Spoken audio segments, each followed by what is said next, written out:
Inilah Injil Tuhan Yesus Kristus menurut Yohanes pasal 10 ayat 11 sampai 18. Simak dan dengarkanlah Injil Tuhan Yesus Kristus. Akulah gembala yang baik.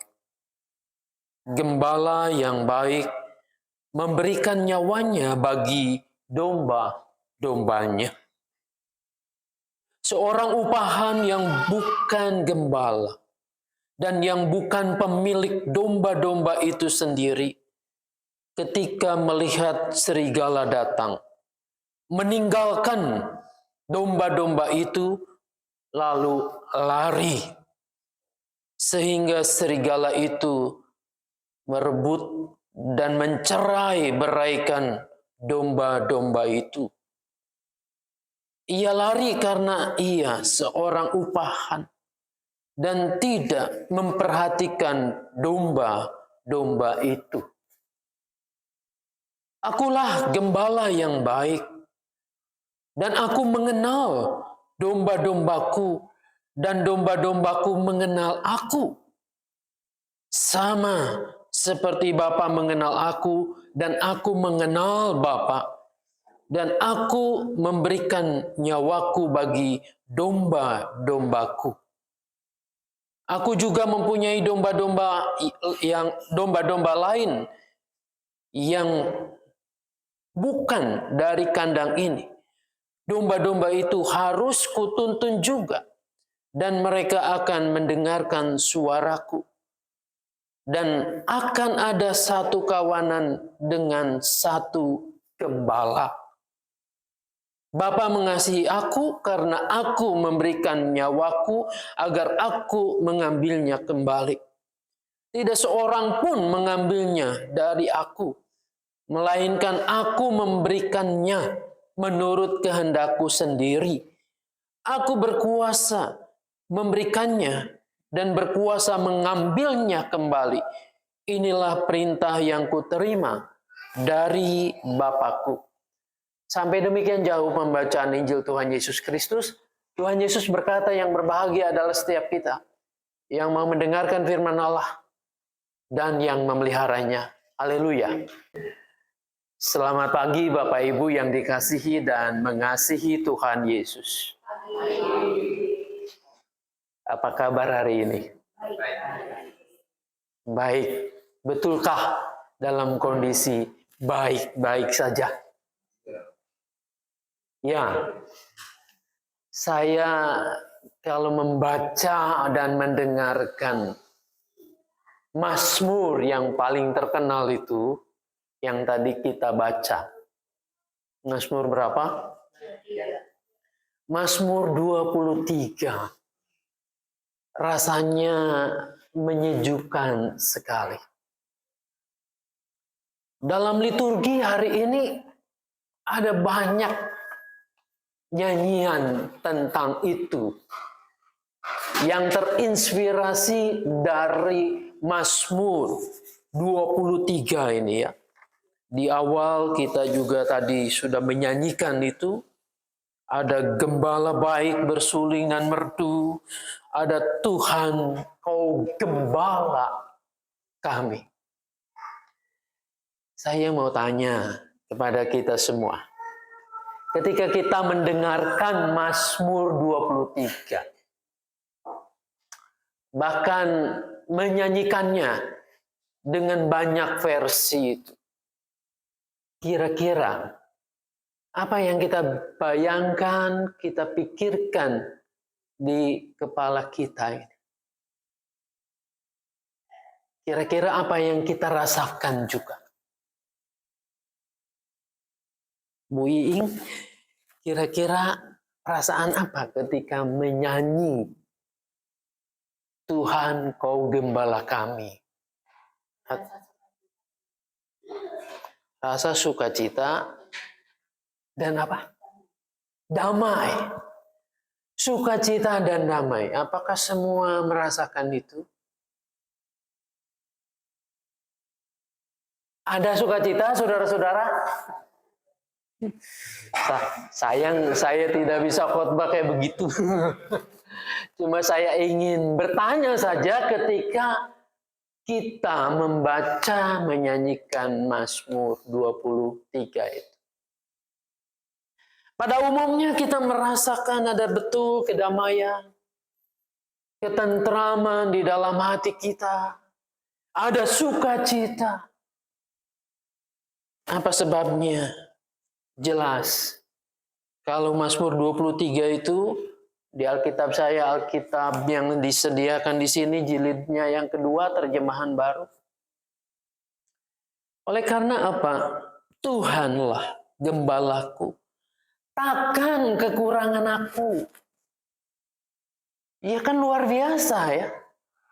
Siapa sih yang tidak mau hidup berkecukupan? Tidak kekurangan. Pasti semua orang merindukan, menginginkan hidup yang tidak kekurangan. Lalu diteruskan, ia membaringkan aku di padang yang berumput hijau. Kalau di Indonesia kan tidak heran. Rumput hijau itu banyak ada di mana-mana. Tapi kita menerawang sedikit ke Timur Tengah yang sekarang sedang berkecamuk perang terus. Tidak mudah untuk menemukan rumput yang hijau. Bahkan zaman dulu Abraham dan Lot itu juga harus berpisah. Kenapa? Karena para gembala yang dipercayakan untuk menggembalakan domba-domba mereka harus berantem. Berebut rumput yang hijau. Di tengah-tengah ketandusan itu, kegersangan, sulitnya bahan makanan, sang gembala membawa ke padang rumput yang hijau, yang banyak makanannya. Ini kan tentu luar biasa. Dirindukan oleh semua orang di tengah-tengah kegersangan, pahitnya kehidupan ekonomi, susahnya mencari pekerjaan, mencari uang. Lalu ada, disinilah aku menyediakan buat kamu. Kan luar biasa. Tidak hanya itu dikatakan ya. Ia menyegarkan jiwaku. Sebelumnya ia membimbing aku ke air yang tenang. Menyegarkan jiwaku. Di tengah-tengah ketandusan, kekeringan, sulitnya air. Gembala menyediakan itu. Menyediakan air yang tenang. Siapa yang tidak mau hidup yang digambarkan seperti ini? Penuh kecukupan, terjamin semuanya. Makanan, minuman, dan seterusnya. Maka dalam suasana itu kita mengagungkan gembala. Sama seperti dulu Daud merasakannya. Saudara-saudara, sadarkah kita bahwa ini bagian hanya yang pertama saja?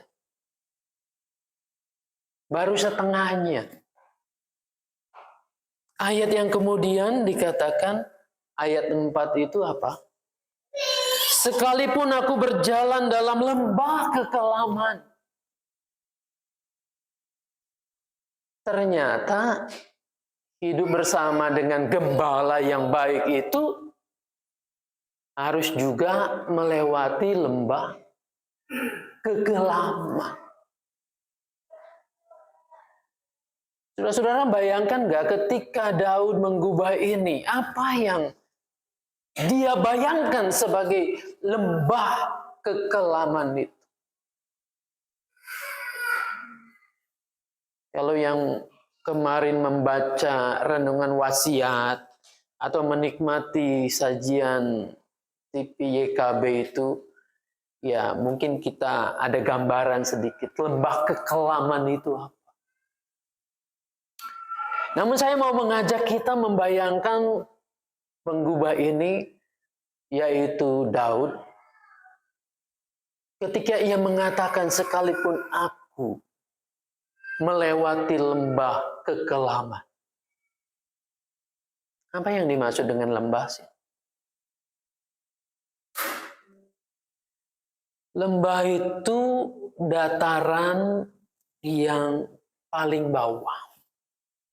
Biasanya di pegunungan itu ada daerah bukit-bukit, kontur tanahnya begitu, terus ada bagian yang dalam, lembah itu. Saya membayangkan ketika Daud menuliskan ini, yang sedang ia hadapi adalah dia berada di lembah Kidron, sebuah lembah di sebelah timur Yerusalem yang dalam. Di situ paling dasarnya ada aliran sungai. Yang namanya lembah itu pasti sinar matahari tidak bisa nembus terang benderang sampai bawah itu. Maka tidak heran disebut kekelaman, gelap. Ketika Daud terdesak oleh pasukan Absalom ini, dia harus masuk ke lembah itu. Lembah yang mengerikan. Saudara-saudara, kadang dalam hidup kita juga Tuhan izinkan melewati lembah itu. Lembah kekelaman. Ketika Anda dan saya tidak bisa melihat secercah cahaya kemana aku harus melangkah. Oleh karena apa? Kalutnya pikiran kita. Bagaimana kita menghidupi anak-anak kita? Bagaimana hari esok kita menafkahi keluarga ini? Bagaimana dengan sakit penyakitku yang sudah divonis sulit untuk disembuhkan? Bagaimana masa depan anak-anak dan seterusnya? Kan kelam, gelap. Kita tidak bisa melihat arah yang jelas. Nah, saudara-saudara, dalam situasi yang seperti ini, Daud mengatakan, tongkatmu dan gadamu yang menghibur aku, yang mengarahkan aku. Nah, jadi disitulah sebetulnya fokus konsen dari Daud yang memposisikan dirinya sebagai domba itu, difokus kepada Sang Gembala. Kalau dalam Injil Yohanes 10 yang kita baca tadi, Yesus mengatakan, akulah gembala yang baik. Domba-dombaku mengenal aku. Domba-dombaku mendengarkan suaraku sebagai gembala. Nah, disitulah sebetulnya kita harus fokus konsen kepada suara Sang Gembala, Gembala yang baik, yaitu Yesus. Dimanapun dan situasi apapun yang menimpa kita, terlebih dalam situasi yang tidak menyenangkan, dalam kekelaman kehidupan kita. Saudara yang dikasihi dan mengasihi Tuhan Yesus, menarik di sini ketika Yesus mengatakan, akulah gembala yang baik. Gembala yang baik memberikan nyawanya untuk domba-dombanya. Ternyata kata yang dipakai untuk gembala baik. Kata baik itu dengan kata Yunaninya kalos. Apa artinya kalos? Kalos tidak hanya sekedar baik. Tapi kalos itu berarti ideal. Kalos itu berarti mengagumkan. Kalos juga bisa berarti agung. Kalos itu adalah sempurna. Saudara-saudara, ketika Yesus mengatakan akulah gembala yang baik, maka di situ ada pembandingnya dengan gembala yang tidak baik. Yesus membandingkannya bukan hanya dengan gembala yang tidak baik, tetapi dengan perampok, dengan pencuri. Kalau kita baca ayat-ayat sebelumnya, sebelum ayat 11 itu pasal 10. Dia mengisahkan itu. Perampok, pencuri. Dia tidak melewati pintu tetapi melompat pagar. Memanfaatkan tujuannya adalah apa? Tujuannya mengeksploitasi domba itu untuk kesenangannya sendiri. Saudara-saudara, gembala yang tidak baik, perampok, pencuri ini pernah juga digambarkan adalah sebagai penguasa-penguasa Israel dulu yang justru memeras, menindas umat Tuhan hanya untuk kepentingan kekuasaan, kepentingan kesenangan diri mereka.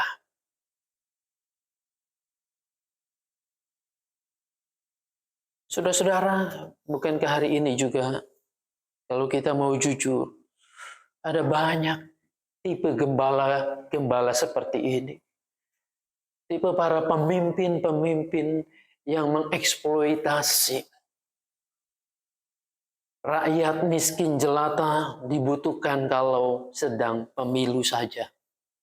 Untuk mendulang suara dan untuk menaikkan diri pada kekuasaan. Setelah itu lupa akan janji-janjinya. Ternyata ini bukan dalam bidang politik saja. Dalam kehidupan tanda petik yang disebut rohani itu juga. Gereja juga. Tidak sedikit kita menjumpai banyak para pemimpin, banyak para pengkhotbah, penginjil yang berusaha mengeksploitasi firman Tuhan, memakainya untuk memanipulasi domba-domba yang lugu. Untuk keuntungan, untuk kenikmatan, kenyamanan sang gembala itu.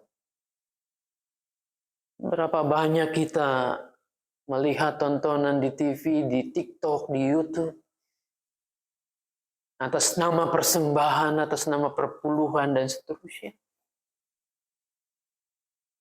Saudara-saudara, ini kualifikasi gembala yang berbeda dengan gembala yang kalos Yesus sendiri.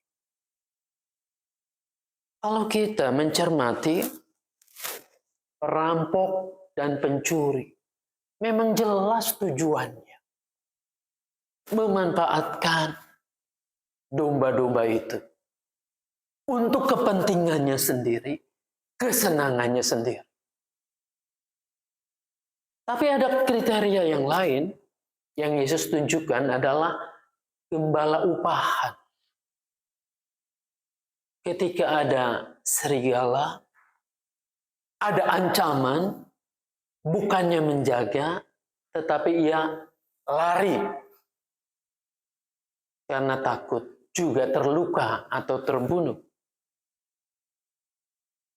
Saya sih bayangkan, jelas kriteria ini beda dengan perampok dan pencuri yang memang tujuannya adalah memanfaatkan domba itu untuk kesenangan dia. Tapi kalau upahan, saya berpikir, ya mereka yang butuh pekerjaan, untuk menghidupi keluarganya, lalu berprofesi sebagai gembala karena dia tidak punya dombanya sendiri. Rasanya kan beda dengan perampok dan pencuri. Anda dan saya juga kan diberi tanggung jawab misalnya bekerja. Bekerja pada bidang-bidang tertentu, diserahi tugas tanggung jawab untuk menghidupi kita, menghidupi keluarga kita. Sebenarnya nggak ada yang salah dengan upahan, dengan orang yang bekerja.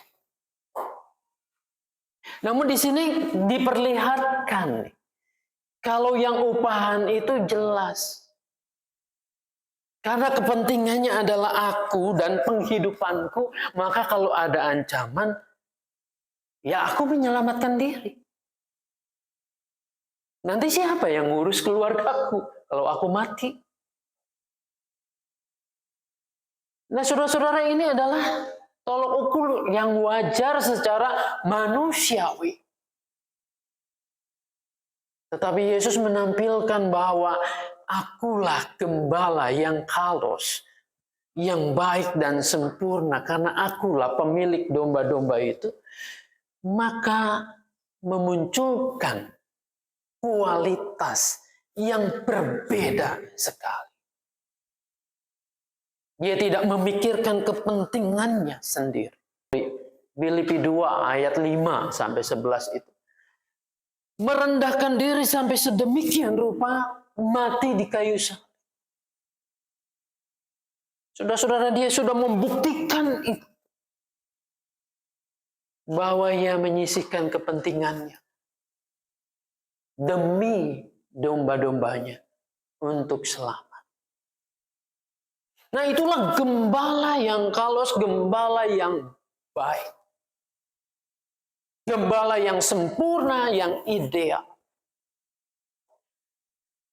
Pertanyaannya buat kita bangga dengan karya Yesus.